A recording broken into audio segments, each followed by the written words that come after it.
Hey folks, I am here with a very powerful message, sermon, preaching for you guys. I don't even need to look through my journal anymore. Holy Spirit, please lead me.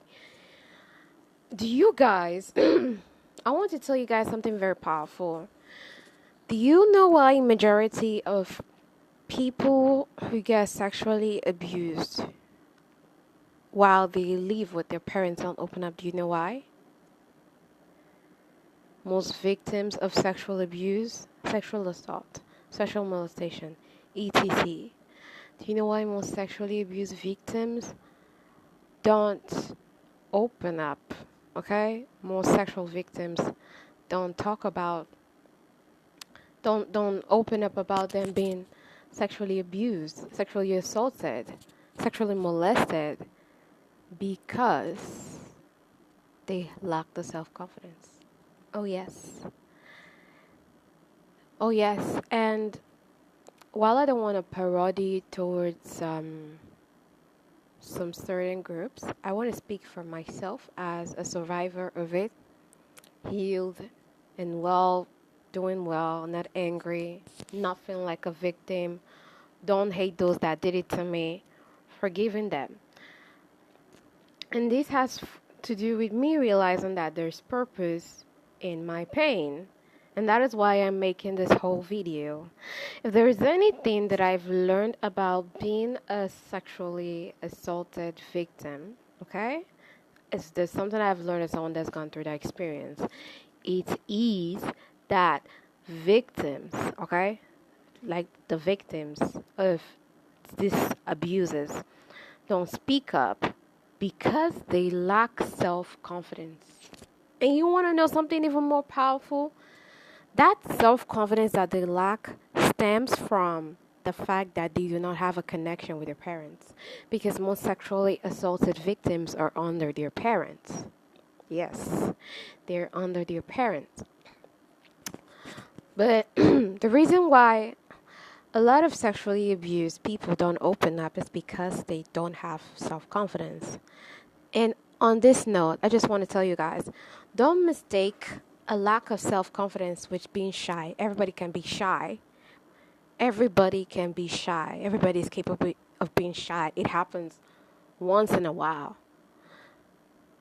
Everybody is capable of being shy, but not everybody is capable of being confident. And not everybody is capable of being confident, and that is very, very bad because a lack of self-confidence is very dangerous. It's very dangerous.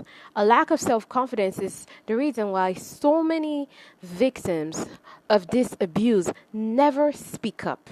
That is why they never speak up because they lack self-confidence.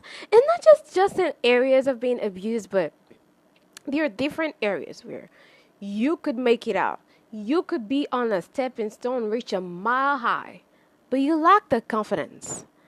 And this is a very good time for me to say that most people lack self-confidence. Majority of people lack self-confidence because it was not taught to them.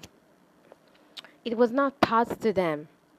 And something even more powerful is that you guys don't realize how much, parents don't realize how much the self-confidence of your child comes from the good and healthy connection that you should develop with them, that you can develop with them, that you should have developed with them.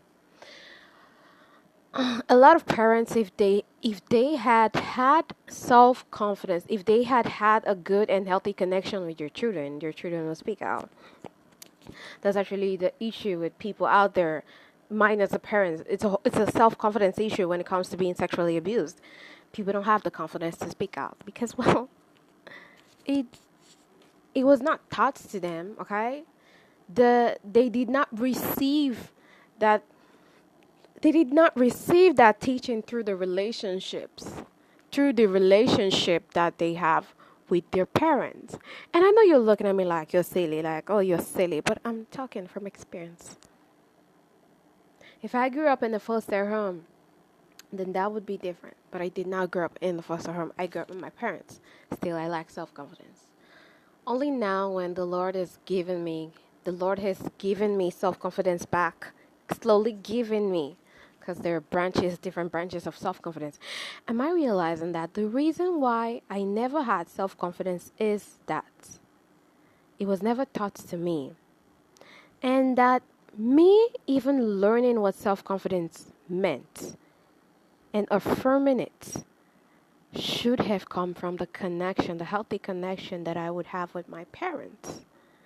And I had a connection with my parents. I had a connection with my parents, but I did not have a healthy and good connection with my parents. That is why most people out there, they have bad virtues. They're gossipers, they're liars, they're thieves, they're mothers, and etc. etc. They're adulterers. The reason for that is because they learned they had the wrong connection. They had an unhealthy connection with their parents. They had an unhealthy connection with their parents. And that was what taught them wrong. And that is exactly what is happening right now in the world. That is what is happening right now in the world. People have grew up having an unhealthy connection with their parents, which ends up giving them bad virtues, which ends up giving them bad virtues, like being a liar, being a thief, being a murderer, being an adulterer, being a gossiper. I had all these things because guess what? I had a connection with my parents, but I did not have a healthy connection with my parents. When God took me under his wing, he then redeemed me, okay? He redeemed me. He healed me because I said this in my recent post. I said, first comes healing, then redemption, then purpose. The Lord had to heal me of all the unhealthy values that I got from the unhealthy connection that I had with my parents. And for a lot of you out there right now, parents, or whether it's a child watching me, you probably grew up having unhealthy connection with your parents. And that is why it's so bad. And let me tell you something very powerful. Having an unhealthy connection from the relationship that you and your parents share is one of the reasons why you lack the virtue of being courageous. You lack the virtue of being self-confident. Do you guys know how many victims of sexual assault, I'm speaking from experience through, how many victims of sexual abuse would have really had their abusers behind bars, or maybe like won a case, or maybe like just won in that situation? Do you know how many of them would have won if only they had a good and healthy connection with their parents? If only their parents taught them the right virtue. And I don't blame them. This is a result. I don't blame them. I don't blame my parents. This is the result of trauma. What happens when trauma is passed from one generation to the other? And a lot of parents, you are victims of passed down traumas. And you don't know, but you're passing it to your child too. Basically, one of the reasons for wrong connection is the lack of the good fruits of the spirit. I feel like this post is so important because I'm not only just my aim is to talk to the unbelievers.